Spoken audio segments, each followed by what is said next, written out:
Hi everyone, welcome back to the Clara CFO Group channel. Today we have a little clip from a workshop that I recently did, and it's all about trying to plan for hiring. So how much does it cost to really hire an employee at the end of the day, after all of the things, after all of the taxes and the benefits and all the things, how much do you really need to have to hire that person? We also talk about lots of different things in this workshop. So I've brought a clip from that workshop for you guys today because I thought, hey, everybody really should have access to this information, and I want you guys to understand some of the key things that people don't think about when they're hiring. So in this clip, we're going to talk about the different types of things you need to think about for employees and for contractors. And then I'm going to show you guys a spreadsheet that I put together. Now, this spreadsheet is only available for the people who went to the workshop, but I wanted to give you guys an idea. If you want to create one for yourself, you can get an idea of kind of what that looks like and the things that I would put in there.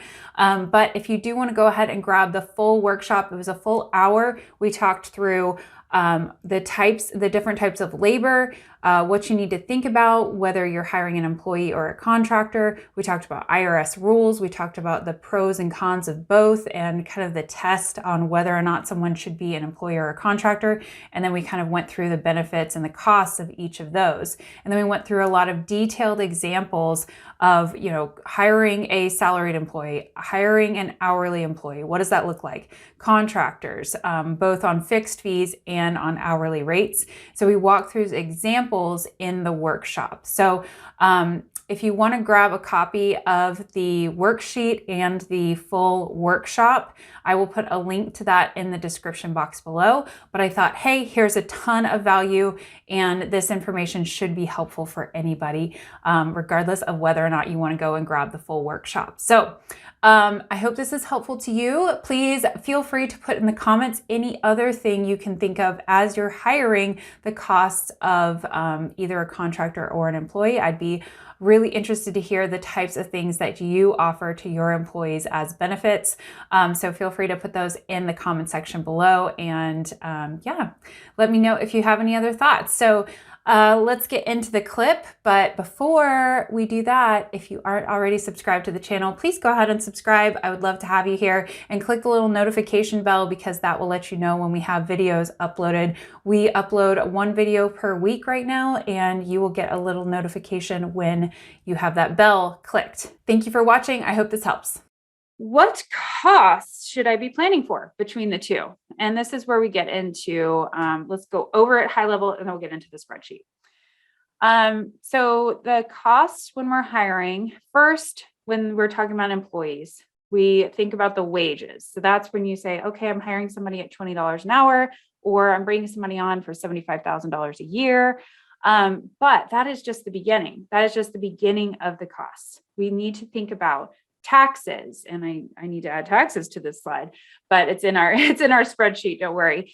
Taxes, we need to think about any healthcare benefits that you might be offering, retirement, other benefits that maybe you give a stipend for something.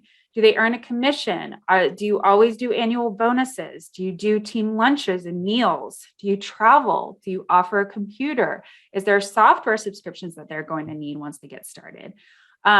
All of these things definitely add up, and they might not necessarily be things you're thinking of when you just offer that salary of $75,000 a year.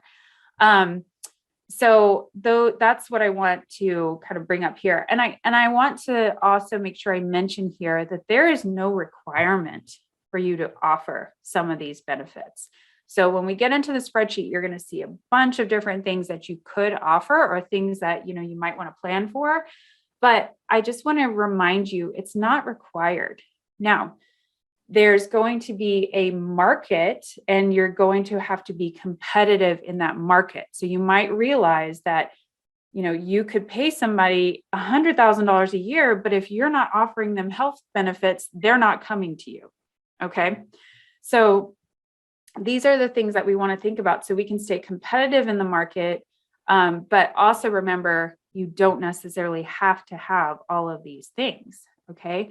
One thing that I have noticed sometimes is that some companies will be, or some potential employees might care way more about their benefits than they do about their salary. So like I know people who've just, been so concerned about having healthcare that they will take a lower paying job just to have healthcare.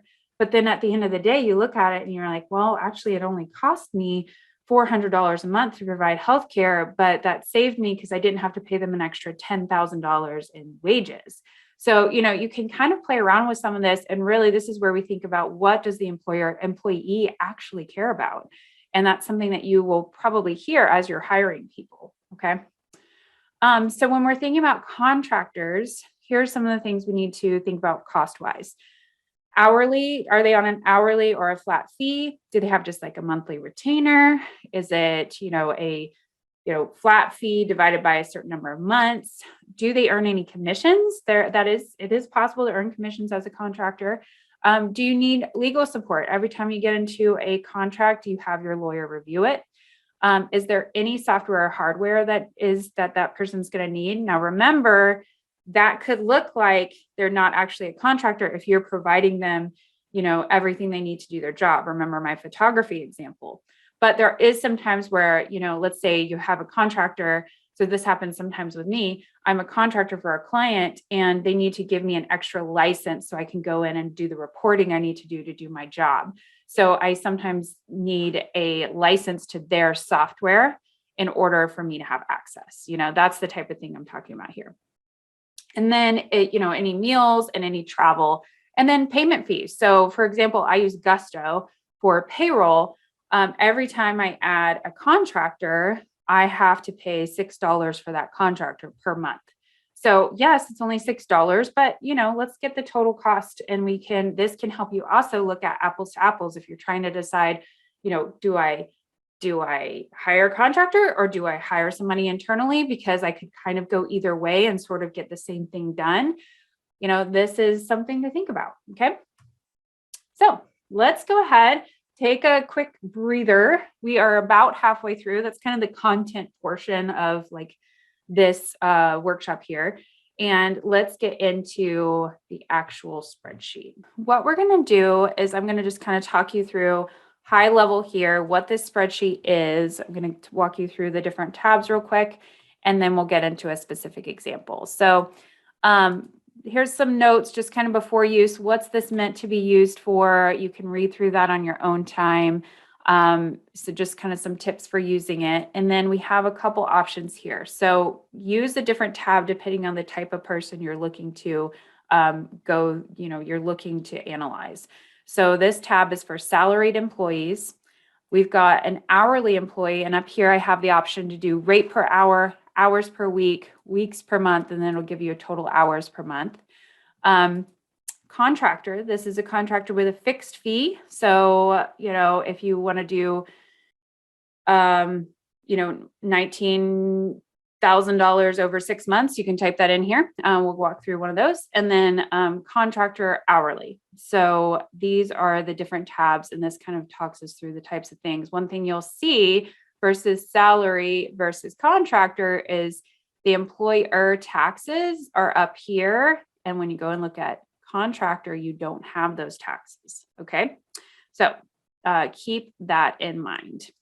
All right, you guys. Well, I hope that was helpful to you, kind of expand your mind a little bit around the things that you could be offering to employees as you're looking to grow your benefits, or maybe offer other things to entice people to come your way. I know right now hiring is a challenge, and we have to stay competitive in the market to get the best people on our team. So I hope that you are able to take from this a few things that will help you continue to grow your business. So if you do want to grab a copy of the full workshop and get a copy of the spreadsheet that I showed in the video, that is available in the description box below. All right. Thank you guys so much. Talk to you soon. Bye.